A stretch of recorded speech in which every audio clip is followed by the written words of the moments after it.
Todos aquí fuimos hijos en algún momento. Algunos son hijos subordinados a la autoridad de sus padres. Pero yo sé que una de las cosas que a todos nos ha pasado cuando hemos estado en nuestra etapa de hijos, y a los hijos que están aquí, que están en esa etapa, les ha pasado también que nos encanta que nuestros papás nos provean, ¿verdad? Que nuestros papás nos consientan, que nuestros papás nos cuiden cuando tenemos miedo, que mamá vaya conmigo a la clínica. Amamos esa protección, ese cuidado, amamos esa provisión. Pero algo pasa cuando nos corrigen. Esa persona que nos ha mostrado tanto amor en todo tiempo, de repente todas las cosas cambian cuando nos dicen, eso que tú hiciste estuvo mal. Nuestro gesto se transforma y nuestros afectos también comienzan a sentirse incómodos en esa relación. Es por eso que muchos adolescentes comienzan a decir cosas como que ya viene mi mamá con el asunto, ya viene mi papá con el asunto. Ay, por eso torcíamos, porque yo sé que a algunos de nosotros nos encantaba torcer la boca cuando nos llamaban la atención. Pero ¿esto por qué es? Porque desde pequeños nos encantan los privilegios de la relación en familia, pero no nos gusta tanto las responsabilidades. Y aún de mayores también pasa lo mismo. Nos encantan los privilegios, pero no nos gusta tanto las responsabilidades. Todos estamos de acuerdo que una familia en donde nunca hay corrección termina mal. Todos sabemos que cuando los padres no corrigen a sus hijos, ese asunto va a terminar mal. Por eso los proverbios en el capítulo 13:24 dice, el que evita la vara odia a su hijo, pero el que lo ama lo disciplina con diligencia. Eso es importante, amados. ¿Por qué? Porque la corrección es una de las evidencias de que realmente pertenecemos a una familia en donde se preocupan por nosotros. Si usted tiene un padre que está constantemente cuidando que usted se porte bien, siéntase amado, siéntase privilegiado. Si usted tiene un padre que le está enseñando a hacer las cosas bien, siéntete en familia. Eso ha sido bueno. Dios te está amando a través de tu familia. Y cuando miramos la vida de iglesia, el patrón viene a ser lo mismo. Hoy en día muchas personas quieren estar en una iglesia que los anime, pero no en una que los confronte. Muchas personas quieren estar en una iglesia donde se les acompañe en sus procesos, pero no que lo corrijan. Muchas personas quieren estar en una iglesia que celebre la gracia de Dios en sus vidas, pero que no los llame al arrepentimiento. ¿Por qué? Porque no nos gustan estas cosas. Y tenemos que ser honestos, amados. No nos gusta que nos digan las cosas que estamos haciendo mal. No nos gusta. Es un asunto del corazón. Pero resulta que Jesús, que es la piedra angular de la casa de Dios, diseñó la familia de la iglesia para que funcionara en una dinámica de amor que cuida. Y que cuida diciéndole uno al otro lo que está mal para beneficio suyo. Él ve a la iglesia como su familia. Él ama a su familia. Y la familia que se ama siempre va a querer lo mejor para el otro. ¿Es así o no es así? Siempre va a querer lo mejor para el otro. Y en ese espíritu es que vamos a ir en busca de lo mejor para el otro, siguiendo el diseño de Jesús para su iglesia. Y por eso el sermón de esta mañana lo he titulado, La iglesia es una familia que se cuida. La iglesia es una familia que se cuida. Y este sermón hace parte de una serie que estamos desarrollando este mes acerca de la identidad de la iglesia. En el primer sermón estuvimos hablando de qué es la membresía de la iglesia. En este sermón vamos a estar hablando de la disciplina de la iglesia y vamos a seguir exponiendo temas relacionados con la iglesia. Entonces, en el contexto de en las redes sociales ustedes vieron que el título era diferente, ¿verdad? Pero el punto es que estamos hablando de la disciplina. Por eso abajo hay una pregunta. ¿Cómo se cuida la iglesia entre sí misma?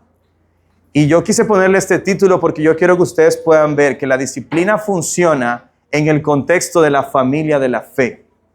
En el contexto de una familia que se ama tanto que se cuidan unos a otros. Por eso el título del sermón. La iglesia es una familia que se cuida. La iglesia es una familia que se cuida. Y este título tiene como esa intención de que traiga a ti la ternura de una familia amorosa, porque resulta que la disciplina eclesiástica es muchas veces interpretada como todo lo contrario a una familia amorosa. Pero como te acabo de mostrar por el libro de Proverbios, por ejemplo, una familia amorosa corrige lo que está mal. Pero ¿por qué la disciplina eclesiástica es uno de los temas menos populares del cristianismo moderno? Porque precisamente a nadie le gusta que le estén diciendo las cosas que no está haciendo bien. Que no está haciendo bien. Sin embargo, vamos a ver que la Biblia nos muestra que la disciplina eclesiástica es una de las características más claras de que una iglesia tiene un amor especial y un compromiso serio con el honor del nombre de Cristo y su reino. Una iglesia que practica la disciplina eclesiástica está comprometida con el honor del nombre de Cristo y de su reino. Y por ese honor y amando ese reino es que lleva a cabo la disciplina tal como Jesús la enseñó. Por eso en esta enseñanza vamos a seguir 3 puntos que quiero exponer delante de ustedes desde las Escrituras acerca de esto de la disciplina eclesiástica. En primer lugar, vamos a observar que uno de los textos que habla de la disciplina nos muestra que la disciplina comienza con Dios. Dios es el autor de la disciplina. Pero no solo eso, en segundo lugar, vamos a ver que la disciplina también es una responsabilidad dada a la iglesia por Cristo. ¿Sí? Comienza con Dios, pero Cristo se la dio a la iglesia para que la administre, la disciplina eclesiástica. Y finalmente vamos a considerar el propósito de la disciplina eclesiástica. Entonces, en primer lugar, la disciplina comienza con Dios. En segundo lugar, la disciplina es una responsabilidad dada por Cristo a la iglesia. Y finalmente vamos a mirar el propósito de la disciplina eclesiástica. Comencemos entonces yendo a las Escrituras, a la carta a los Hebreos. Vayan conmigo a Hebreos capítulo 12. Es el texto que vamos a estar considerando para este primer punto. Este primer punto que he titulado La disciplina comienza con Dios. La disciplina comienza con Dios.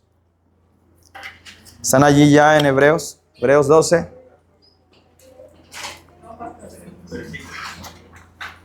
Hebreos 12, vamos a leer los versículos del 5 al 13.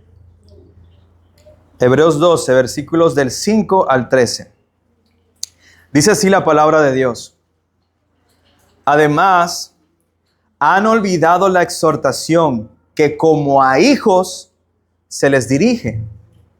Y ahora el autor cita un texto del Antiguo Testamento que dice así: Hijo mío, no tengas en poco la disciplina del Señor, ni te desanimes al ser reprendido por Él, porque el Señor al que ama disciplina y azota a todo el que recibe por hijo. Es para su corrección que sufren. Dios los trata como a hijos, porque ¿qué hijo hay a quien su padre no discipline? Pero si están sin disciplina, de la cual todos han sido participantes, entonces son hijos ilegítimos y no hijos verdaderos. Además, tuvimos padres terrenales para disciplinarlos y los respetábamos. ¿Con cuánta más razón no estaremos sujetos al Padre de nuestros espíritus y viviremos?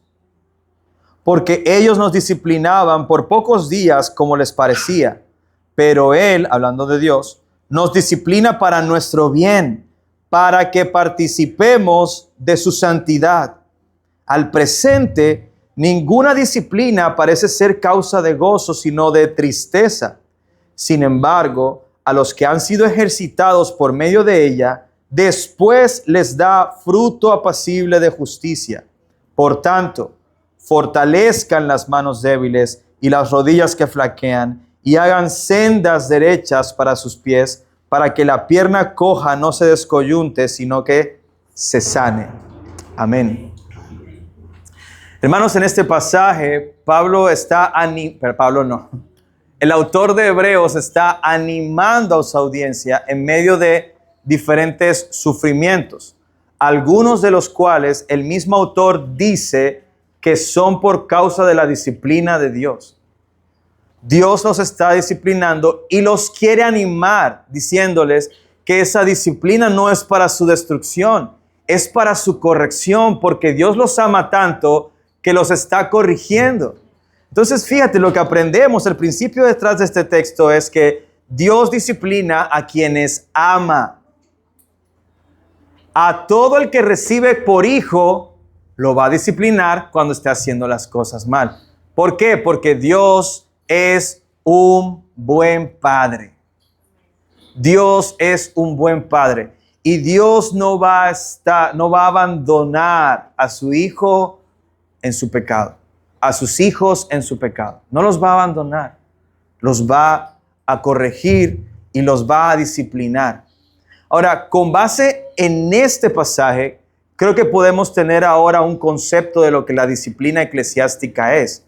¿Qué es la disciplina? La disciplina es el cuidado amoroso que Dios tiene de sus hijos, por medio del cual los reprende, son las palabras que usa el texto, los reprende y azota para corregirlos para su bien y para que participemos de su santidad. ¿Sí se entiende? Es la expresión de Dios amándonos y no dejándonos en nuestro pecado, sino corrigiéndonos para nuestro bien. Eso lo dice el versículo 10. Él nos disciplina para nuestro bien, para que participemos de su santidad. Amados, entonces la disciplina no es un acto de aborrecimiento de parte de Dios. La disciplina es un acto de amor de parte de nuestro buen Padre. Él es el Padre de esta casa. Él es el Padre de esta familia. Y Él va a disciplinar a esta familia conforme a su amor, no a su desprecio, a su amor. Su amor es expresado a través de la disciplina en la iglesia. Es por eso que Dios permite el dolor para hacernos ver nuestro pecado. Y esa es una de las expresiones más bonitas en la crianza de nuestros hijos. Una de las cosas que a nuestros hijos les enseñamos cuando los disciplinamos es que queremos que ellos entiendan que el pecado tiene consecuencias dolorosas. Y muchas veces esas consecuencias no se las podemos evitar como padres. Yo no quisiera disciplinar, castigar, pegarle a mi hijo. No lo quisiera. Un padre no quiere causar aflicción o dolor a su hijo. Pero con amor los disciplinamos para que ellos recuerden que el pecado tiene consecuencias dolorosas. Porque nosotros tenemos que enseñarle eso en casa. Si no, el mundo mismo se lo va a enseñar. El pecado tiene consecuencias dolorosas. Dolorosas. Y ahora, cuando Dios permite el dolor en sus hijos, Él quiere que ellos vean su pecado y se arrepientan de él. Porque el deseo de Dios no es restregarnos nuestro pecado, sino que lo veamos como es, pecado, y nos arrepintamos de ese pecado.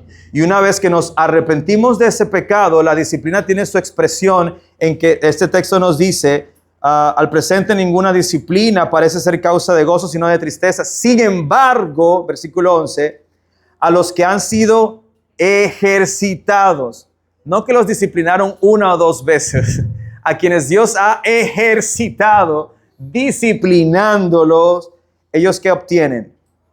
Un fruto apacible de justicia. ¿Cómo así? Se parecen más a Jesús. Luego de la disciplina, los hijos de Dios se parecen más a Jesús. Se parecen más a su Padre. Participan de su santidad. Son más santos ahora.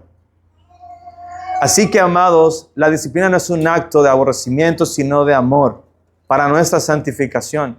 Y yo sé que muchos podemos llegar a relacionar la disciplina con experiencias dolorosas de abuso en los hogares. Por ejemplo, hay personas que sus papás no los corregían. Yo quiero que ustedes entiendan esto, porque hay una filosofía en el mundo detrás de todo este asunto de la crianza respetuosa, y es: no corrijas al niño. Amados, pero el texto de Proverbios nos dice que es un acto de aborrecimiento no disciplinarlo. No corregir a mi hijo es una muestra de mi aborrecimiento hacia mi hijo. Es una forma de maltrato a mi hijo. No corregirlo es dejarlo en su pecado. Es odiarlo. Pero también es cierto que algunas personas han experimentado también el otro extremo de la crianza pecaminosa, que es el abuso de autoridad. El abuso de autoridad. Padres que se les fue la mano con la forma en que corregían. Padres que no midieron la forma como hirieron el corazón de sus hijos cuando les dijeron lo que les dijeron. Padres que no buscan que sus hijos reciban la consecuencia de su pecado, sino que reciban la ira de Dios eterna con castigos que exceden a lo que debería ser. Así que eso es cierto, pero no es solamente en el hogar. Nosotros vemos este abuso de autoridad en muchos otros lugares. Profesores que son abusadores, jefes que abusan de sus empleados, incluso dentro de muchas iglesias, pastores que ejercen una autoridad abusiva hacia a las personas que están allí en la iglesia, que ejercen una actitud controladora, que ejercen una actitud de querer someter. Por eso Pedro le dice en su primera carta, en el capítulo 5, a los pastores: pastoreen el rebaño del Señor, no enseñoreándose de ellos, porque él sabía que esa iba a ser una tendencia del corazón del ser humano, querer abusar de la autoridad que tienen para con las ovejas, y no es nuestro rol hacer eso. Por eso es que muchas personas entienden la disciplina como algo negativo, como algo malo, como algo que no debería suceder aquí en la iglesia. Sí debe suceder, lo que pasa es que tú no has tenido una buena experiencia de disciplina, porque no has sido amado como Dios ama a sus hijos a través de la disciplina. Pero Cristo hace nuevas todas las cosas y te va a permitir a ti experimentar la disciplina del Padre de una forma amorosa. Y esa es la idea. Y como iglesia, nosotros debemos promover y proteger ese concepto de disciplina amorosa, no abusiva, amorosa, tanto en el hogar, pero también en la membresía de la iglesia, en la vida de iglesia. Porque la Biblia nos está mostrando la disciplina como una expresión de la paternidad de Dios. Dios detrás de la disciplina. Dios corrigiendo a sus hijos. ¿Por qué? Porque un padre amoroso no va a ignorar el peligro en el que sus hijos están. Este mismo texto de Hebreos 12 nos dice que el pecado nos asedia. El pecado está constantemente buscando destruirnos. Dios es consciente de eso y no nos va a dejar en ese peligro. Por eso nos corrige. Por eso nos corrige, porque nos ama. Entonces, si el Padre nos ama y por eso nos corrige, y yo soy miembro de esta familia, sería también poco amoroso que como iglesia ignoráramos el pecado de los hijos de Dios. Yo ver a mi hermano en pecado y simplemente decir: yo no me voy a meter, eso es problema de él con Dios, él verá qué va a hacer. Eso es falta de amor. Eso es no entender que el Padre no quiere que ese pequeño se pierda. Y eso nos lleva a nuestro siguiente punto. La disciplina es una responsabilidad dada por Cristo a su iglesia. La disciplina viene de Dios, del corazón amoroso de Dios, pero en segundo lugar, es una responsabilidad dada por Cristo a su iglesia. Y vamos a movernos hacia el Evangelio de Mateo. Mateo capítulo 18. Voy a tener paciencia con ustedes para que se muevan hasta Mateo 18, ahí mismo en el Nuevo Testamento.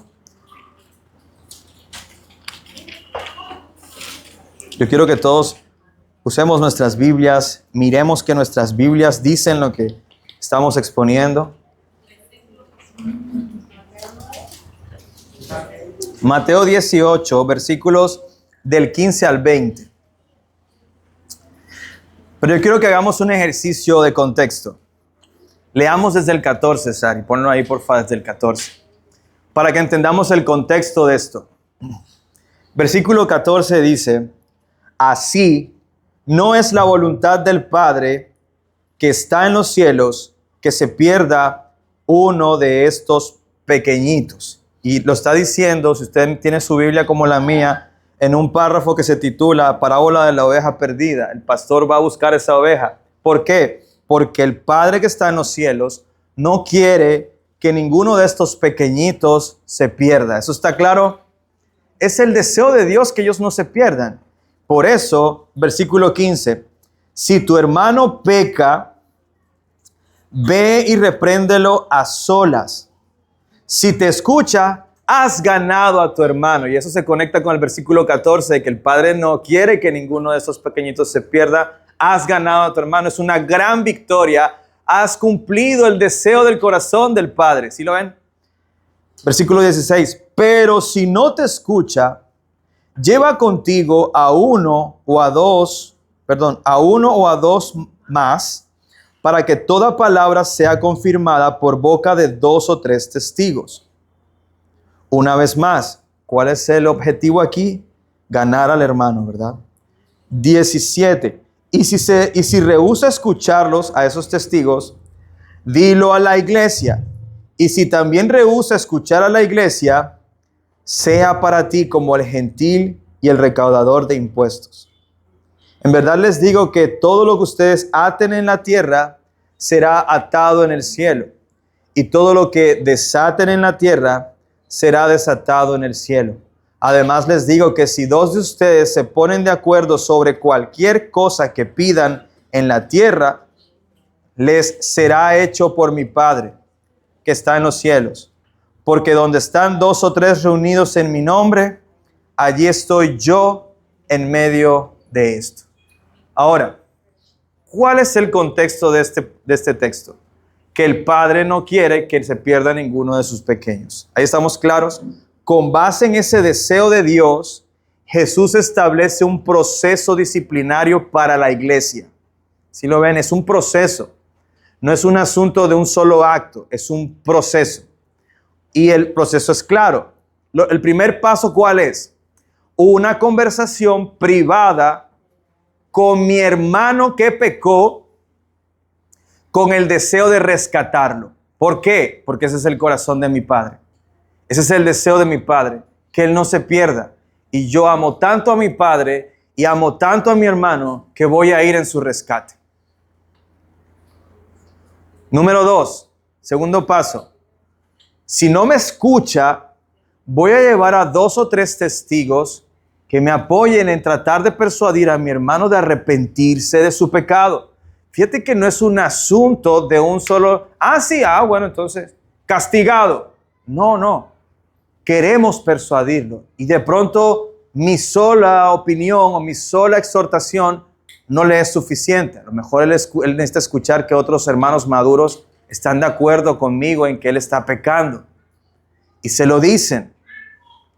Pero resulta que no escucha. Pasamos al tercer paso. No sin antes mencionar que ¿cuál es la intención de llevar a 2 o 3 testigos? ¿Acusarlo? ¿Juzgarlo? No, rescatarlo. Porque no es el deseo de mi Padre que está en los cielos que ese pequeñito se pierda. Hasta ahí vamos bien, ¿verdad? Si no escucha, paso número 3. Participación de la iglesia. ¿Con qué deseo participa la iglesia? Con el deseo de rescatar al hermano. ¿Por qué? Porque no es el deseo del Padre que un pequeño se pierda. Si te das cuenta, la meta de la disciplina eclesiástica no es la excomunión, porque ese es el cuarto paso. Si no escucha a la iglesia, no me escuchó a mí a solas, no me escuchó a mí y a los testigos, no nos escuchó a la iglesia, entonces ¿qué estamos ahí? ¿Qué tenemos enfrente? A una persona impenitente, una persona que no está dando frutos de arrepentimiento. Por lo tanto, no podemos reconocerlo como un verdadero creyente y por eso es excomulgado de la iglesia. Ténganlo, dice el texto, sea para ti como el gentil y el recaudador de impuestos. Pero esta excomunión no es el objetivo de la disciplina. ¿Cuál es el objetivo de la disciplina? 3 veces se los he dicho. Rescatar al hermano. Rescatar al hermano. Ese es el objetivo de la disciplina. Rescatarlo de su dureza de corazón. Rescatarlo de su pecado. Rescatarlo de las consecuencias de su pecado. Que se arrepienta, que se arrepienta. Ese es el deseo amoroso de la iglesia cuando va en rescate de su hermano. ¿Por qué? Porque el Padre no quiere que se pierda. Pero si después de escuchar a la iglesia que va al rescate de esta persona insiste en no dejar su pecado, pues no podemos hacer más que excomulgarlo de la iglesia. Es el deber entonces de toda la iglesia el tener esta intención en nuestro corazón, que nuestro hermano sea rescatado, que no se pierda, que ganemos al hermano. Yo quiero que vaya conmigo para complementar el texto de Gálatas 6:1.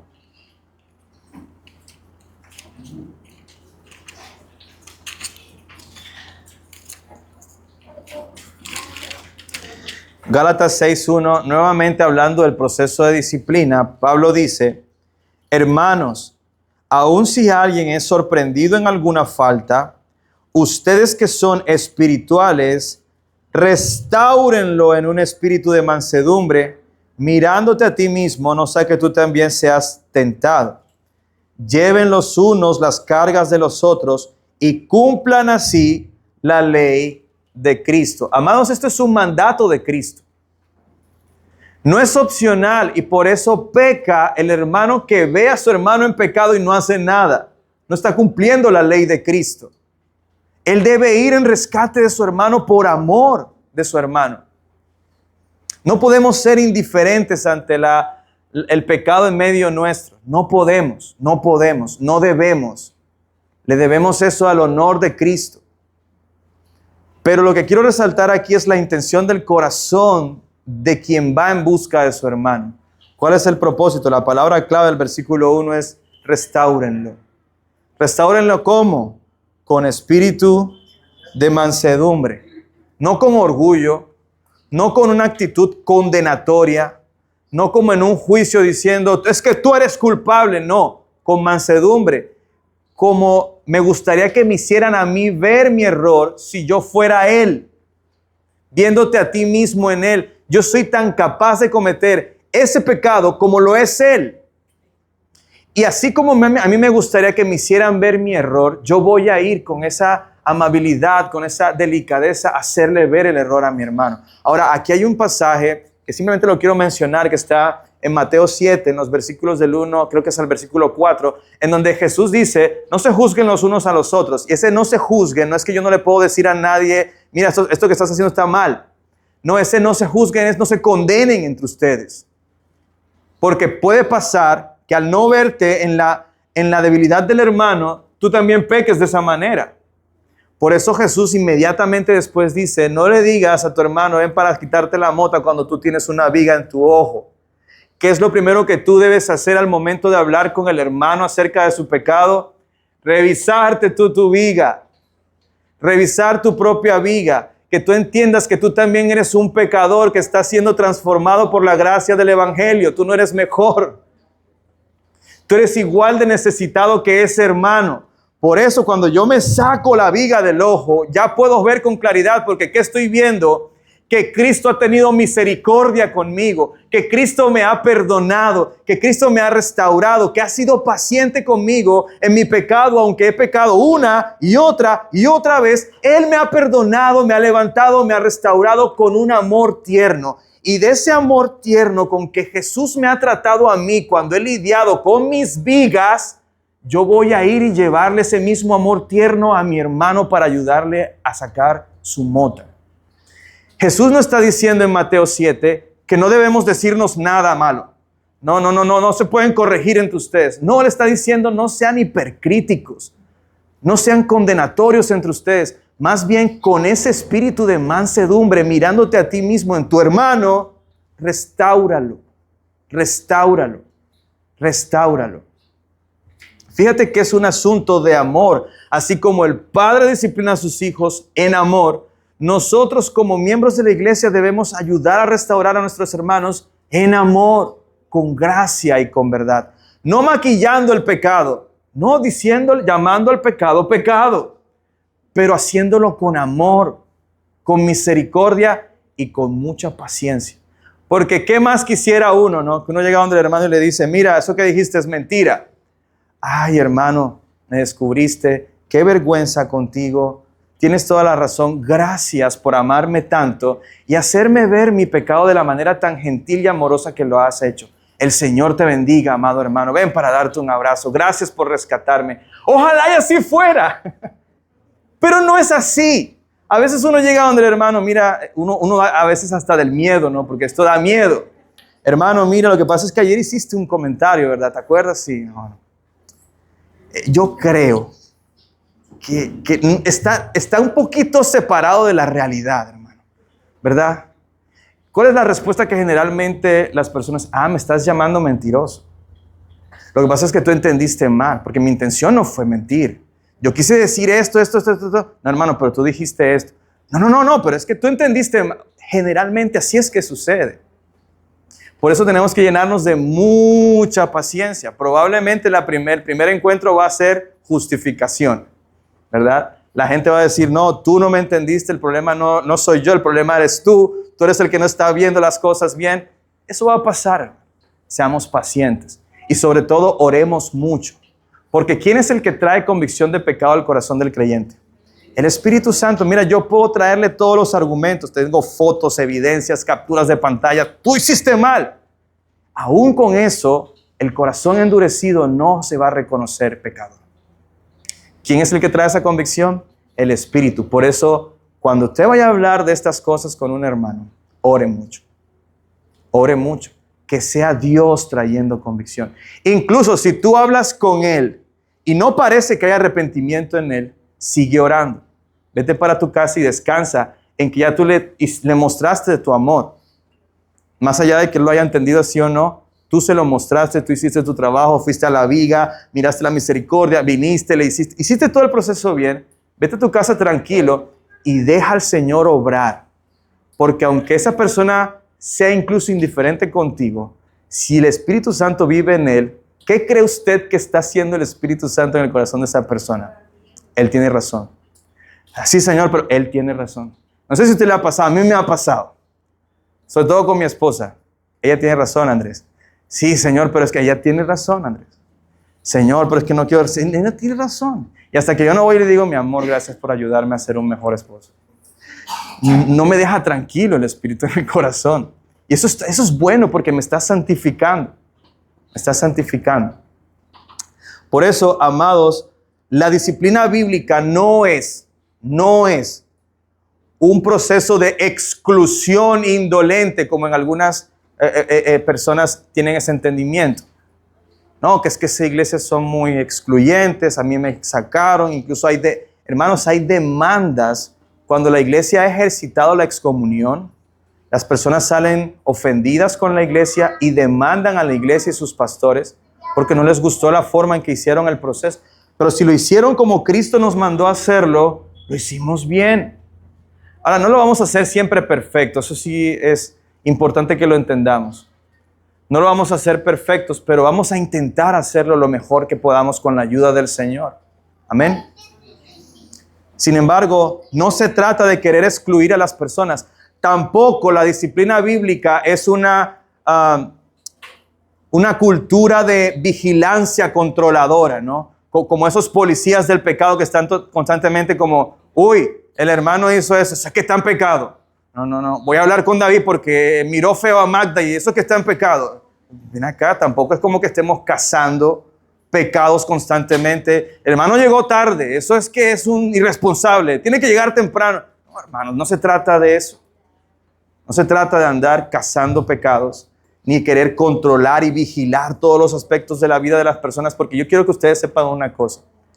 Todos los personajes que usted ve en este salón y eche un ojo al salón, todos los personajes, desde aquella esquina hasta aquella esquina, y hasta esta esquina también, todos aquí somos pecadores y pecamos todos los días. ¿Te imaginas si lleváramos registro de todos nuestros pecados? Y yo hiciera una base de datos de todos los pecados de Edén, y yo guardara eso aquí en mi computadora. Imagínense, hermano. No tiene ningún sentido. No tiene ningún sentido. ¿Por qué? Porque si yo veo que mi hermano está pecando y yo voy a él y mira el proceso, él se arrepiente en el primer paso, ahí se acabó. ¿Ya? Yo no tengo que ir donde el pastor a decirle, pastor, imagínate, el hermano estaba en pecado y yo lo restauré. No, se acabó. Se arrepintió, se acabó. Por eso Pedro enseguida le dice a Jesús, ahí en Mateo 18, Señor, ven acá. ¿Y cuántas veces tengo que perdonar a mi hermano en este proceso de disciplina? ¿Hasta 7 veces? Jesús dice, no te digo que hasta 7, sino hasta 70 veces 7. 70 veces. Eso te habla del rango de misericordia de Dios. Ustedes saben que Dios es lento para la ira. Así debe ser también nuestro corazón. No guardando el mal de las personas. Se arrepintió, listo, se acabó. No tengo por qué ventilar el pecado de esa persona del cual ya se arrepintió y que Cristo ya lo borró. Yo no tengo por qué andar ventilando esas cosas. Ahora, esto es un punto importante, amados, porque la disciplina bíblica se trata de hijos de Dios ayudando a otros hijos de Dios a imitar a Jesús. Si lo entiende bien, de eso se trata la disciplina bíblica. Hijos de Dios ayudando a otros hijos de Dios a imitar a Jesús cuando están fallando en imitar a Jesús. Mi deseo es que esa persona se parezca más a Jesús. Por eso esto no es algo, y quiero que lo entiendan todos los que estamos aquí, esto no es algo que solo hacemos los pastores. El texto no dice, si tu hermano peca, ve y díselo al pastor para que el pastor lo corrija. No dice así, por lo menos mi versión no dice así. ¿La versión de quién dice así? Ninguna, ¿verdad? Porque esto no lo hace el pastor solamente. Hay personas que dicen, el hermano está pecando, pero yo voy a dejar que sea el pastor el que se encargue del asunto. Si el pastor ya lo vio, al pastor le pertenece y entonces el pastor es el que tiene. Imagínense si a mí me tocara hacer el proceso de disciplina con todas. Yo no soy omnisciente, para empezar. Para mí todos ustedes son santos y sin mancha y puros y no tienen ningún tipo, porque yo no conozco lo profundo de sus corazones. ¿Sabe quién sí los conoce? Dios. Y Dios no los va a avergonzar. Pero Dios los ama tanto que va a hacer que un hermano te vea y se acerque a ti y te corrija. Y puede ser cualquier miembro de la iglesia. Yo quiero que ustedes tengan eso en su corazón. Usted lo vio, le pertenece. ¿Oyó? Usted lo vio, no venga donde me a decirme, pastor, imagínate que Marichú hizo esto. ¿Ya hablaste con ella? No, vaya, hable con ella. Pero pastor, es que yo quiero que hable con ella. A mí eso no me interesa. Usted lo vio, usted puede ir donde ella y hablar con ella. Si ella no se arrepiente, después de que tú vayas allá, yo te acompaño. Yo te acompaño. Pero primero habla tú y ella. No ventiles esas cosas. No la expongas, no la avergüences. Ve y con ella, habla y restáurala. Y si se arrepintió, ya se acabó. No necesitamos pasar a ningún proceso de disciplina y yo no tengo por qué enterarme de esas cosas. Hermanos, los pastores no tenemos que enterarnos de todos los pecados que cometen todos los miembros de la iglesia, no. Sobre todo yo quiero que usted piense lo difícil que debe ser para mí como pastor ver a una hermana en pecado y aplicar estrictamente el versículo 15. Pastor, ve tú y ella a solas. ¿Usted sabe lo peligroso que es eso? Que yo vaya a solas con una mujer a hablarle acerca de su pecado. No, yo voy a ir con mi esposa. O yo le voy a decir al hermano Joan que me acompañe, o al hermano Eris, o a una hermana madura de la iglesia que me acompañe a hablar con esa persona. El principio es el mismo, pero por prudencia yo no voy a ir solo con una mujer a hablar de su pecado. Yo puedo ir, pero ahí me saltaría el segundo paso porque es que yo soy hombre. Y yo no puedo ser imprudente de ir a hablar a solas con una hermana, es imprudente. Por eso yo creo que esto sucede mucho en el vínculo del discipulado. Cuando nos estamos discipulando, estas cosas van a pasar constantemente. Incluso lo más natural es que las personas que están fallando le digan a la persona que lo está discipulando, mira, yo estoy luchando con esto, ayúdame en oración. Y ya, eso no tiene que saberlo el pastor, no tiene que saberlo nadie más. Tú y él. Ahora, si él no se arrepiente, ahí sí. No, fíjate cómo Cristo quiere cuidar el corazón de la iglesia. Si no se arrepiente, no es dilo a la iglesia. No, si no se arrepientes, vayan 2 o 3. Ahora, si con 2 o 3 no se arrepienten, tampoco es como que en el culto del domingo ponemos la foto del hermano ahí en la pantalla y decimos, este hermano está en pecado, así que iglesia, ayunemos y oremos para que se arrepienta. No, tampoco es la idea.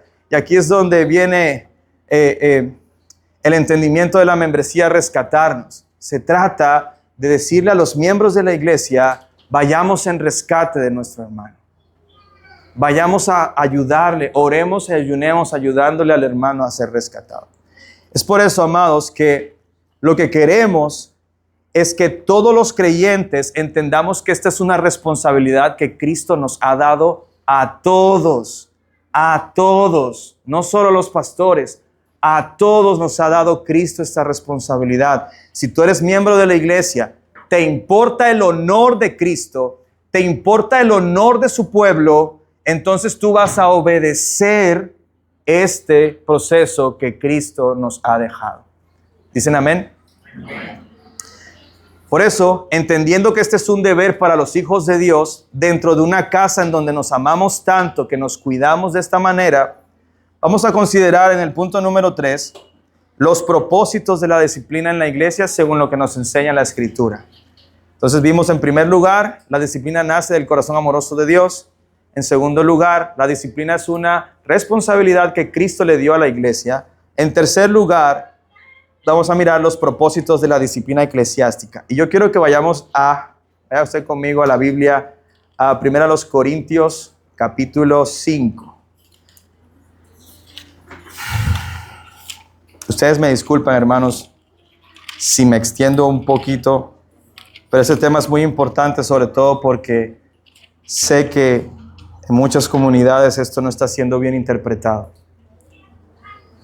Voy a leer todo el capítulo, no lo voy a exponer, simplemente es un caso que yo quiero que usted conozca, que 1 Corintios 5 tiene un caso particular de disciplina. Vamos a mirar como un caso de ejemplo, bíblico de algo que pasó en la Biblia y cómo la iglesia aplicó la disciplina aquí, ¿ok?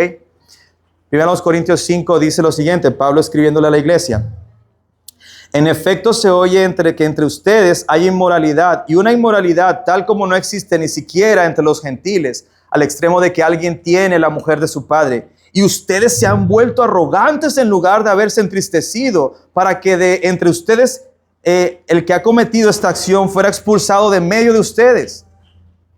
Pues yo por mi parte, aunque ausente en cuerpo, pero presente en espíritu, como si estuviera presente, ya he juzgado al que cometió tal acción.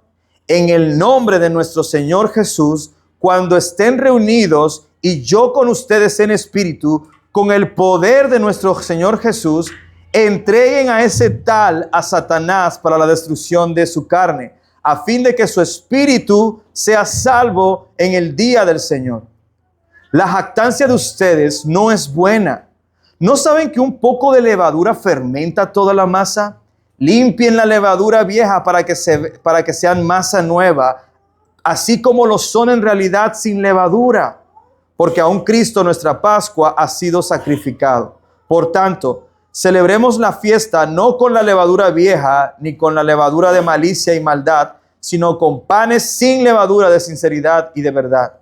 En mi carta les escribí que no anduvieran en compañía de personas inmorales. Y no me refería a la gente inmoral de este mundo, o a los codiciosos, o estafadores, o a los idólatras, porque entonces tendrían ustedes que salirse del mundo.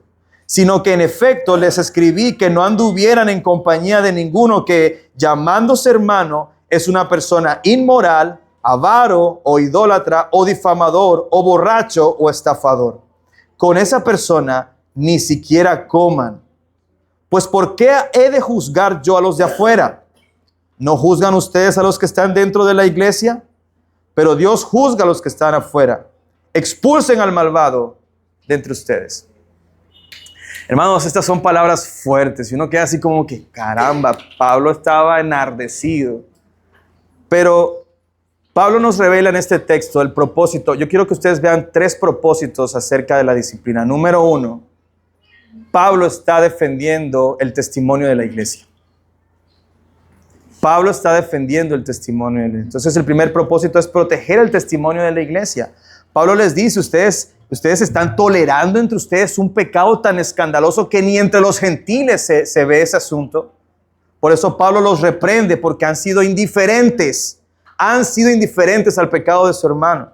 No se ven como una familia que se cuida, sino como una familia que no les importa el pecado de la otra persona. Por eso una iglesia que no confronta el pecado está comunicando que el pecado no importa. Una iglesia que no confronta el pecado está dando una teología del pecado que no es bíblica. Una iglesia que no confronta el pecado no ama a su hermano. El amor no se va a callar, el amor va a ir al rescate. No solo por amor al hermano, sino también por amor al nombre de Cristo y su reino. Por eso cuando la disciplina eclesiástica es bien aplicada, como en 1 Corintios 5, la gloria de Cristo, la pureza de la iglesia y el testimonio de la iglesia ante el mundo está siendo protegido. Pero hay otro propósito que nos revela este texto. Fíjense que en el versículo 12 y 13, Pablo hace una distinción sorprendente. ¿No juzgan ustedes a los que están adentro? ¿Qué está diciendo Pablo con esto? Los que están aquí adentro de la iglesia, nos juzgamos unos con otros. No en un juicio punitivo condenatorio, sino en un juicio de rescate. Amados, y aquí es donde viene un segundo propósito. La disciplina nos ayuda a reconocer a los hijos de Dios, a los que verdaderamente son los hijos de Dios. Porque ¿cómo sabemos quiénes están dentro de la iglesia? La respuesta es a través de la membresía eclesiástica. Y ahí es donde cobra sentido. Este es uno de los pasajes que usamos para practicar la membresía de la iglesia aquí en Vida en su Palabra. La membresía identifica quiénes son responsables unos de los otros. Pero la disciplina nos indica cómo debemos nosotros actuar cuando alguno se aleja de Cristo. Por eso una iglesia sin una membresía clara difícilmente va a poder obedecer los mandamientos sobre la disciplina. Cuando alguien se hace miembro de esta iglesia local, está diciendo, yo quiero caminar con esta iglesia. Yo quiero que esta iglesia me ayude a ver las cosas en las que soy débil. Yo quiero que cuando me esté desviando, mis hermanos vengan en rescate de mí. Pero también me comprometo como hermano de que cuando yo vea que uno de mis hermanos se está desviando, yo voy a ir en rescate de él. De eso se trata la membresía eclesiástica. La membresía entonces no es un privilegio administrativo, es un compromiso espiritual de buscar juntos la santidad de Dios, de buscar juntos crecer a la imagen de Cristo. Porque la disciplina, en tercer lugar, nos revela el propósito del evangelio, que es rescatar. De eso se trata el evangelio. La disciplina nos deja ver que el pecado es serio. Es tan serio que Cristo murió por los pecados para perdonarlos. Fue necesaria la muerte de Cristo. Así de grave es el pecado. Nosotros como iglesia no podemos tratar el pecado con indiferencia, como si no fuera algo importante. En segundo lugar, la disciplina nos revela que la gracia de Cristo es real. Porque si yo voy en rescate de mi hermano es porque existe la posibilidad de que esa persona se arrepienta. Y eso es gracia. Eso es gracia. Y si se arrepiente, victoria de la gracia. Y en tercer lugar, la disciplina nos muestra a un Jesús que rescata al pecador. Toda disciplina eclesiástica apunta a un lugar, la cruz de Jesús. Allí en la cruz, Cristo murió para perdonar al pecador. Y el pecador que se arrepiente encuentra en la cruz gozo para su alma. Es por eso que al final de Mateo 18 tenemos esa nota especial de la presencia de Dios. Fíjense que ese versículo no aplica solamente al culto del domingo. En el contexto de la disciplina eclesiástica, si la iglesia se reúne, en el paso 1, voy yo y a las solas. ¿Quién está conmigo? Cristo. En el paso 2, voy con 3 testigos. ¿Quién está con nosotros allí? Cristo. En el paso 3, la iglesia va en rescate del hermano. ¿Quién está allí? Cristo. Él dijo, donde 2 o 3 de ustedes se reúnan, allí estoy yo con ustedes. ¿En qué contexto dice Jesús eso de la disciplina eclesiástica? Amados, Jesús está interesado y ha garantizado su presencia en todos los procesos de disciplina dentro de su iglesia. ¿Eso qué es, hermanos? El evangelio en acción. El evangelio en acción. Así que como iglesia, cuando practicamos la disciplina eclesiástica, no simplemente queremos ver un cambio en el comportamiento de las personas. Queremos ver corazones reconciliados con Dios por medio del poder del evangelio que es aplicado a través de la disciplina eclesiástica. Hermanos, para finalizar, yo quisiera hacer una invitación a las personas que son miembros de esta iglesia. Amados, ¿ustedes están viviendo de una manera transparente delante de la iglesia? ¿Están exponiéndose a una relación en donde las demás personas se puedan acercar a ustedes a decirles las debilidades que son evidentes en ti? ¿Estás recibiendo la corrección con humildad cuando viene de tus hermanos que te aman? ¿Estás tú ayudando amorosamente a los hermanos cuando se desvían? ¿Ves la membresía como un compromiso real o es un mero formalismo para ti? Piensa en estas cosas. Yo sé que hay personas aquí que están interesadas en hacerse miembro de nuestra iglesia. Y yo espero que esta enseñanza traiga gozo a su corazón de entender que usted está en una iglesia que quiere cuidar de ti. Que no es una iglesia que cree que se la sabe todas y que aquí somos los más santos y aquí solamente está la élite de la santidad. No, nos cuidamos unos a otros porque somos santos, redimidos, pero que todavía luchamos con el pecado. Todos. Así que el Señor te dé la confianza de entender que si te unes a nuestra iglesia, nosotros queremos que sepas que nos importas tanto que no queremos dejarte caminar solo cuando el peligro del pecado está acechándote. Yo quiero hacer una aplicación especial a las personas que no son cristianas y que están aquí en este lugar con nosotros esta mañana. Es raro, ¿verdad? Que quizás tú vienes por primera vez y lo primero que escuchas es un sermón acerca de la disciplina eclesiástica. Yo sé que es raro. Sin embargo, lo que yo quiero que tú veas es a Cristo amando tanto a su pueblo que no lo deja en su pecado, sino que va una y otra y otra y otra vez al rescate de sus hermanos. Y precisamente esa es la buena noticia para ti que no eres creyente aún.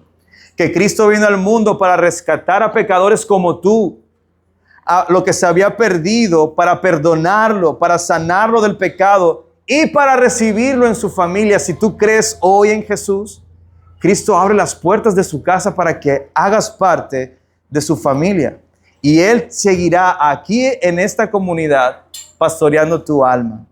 Él está aquí recibiendo todavía a todo pecador que se arrepiente y confía en Él. Amados, simplemente para terminar, quiero llamarles a todos, hermanos, a recordar que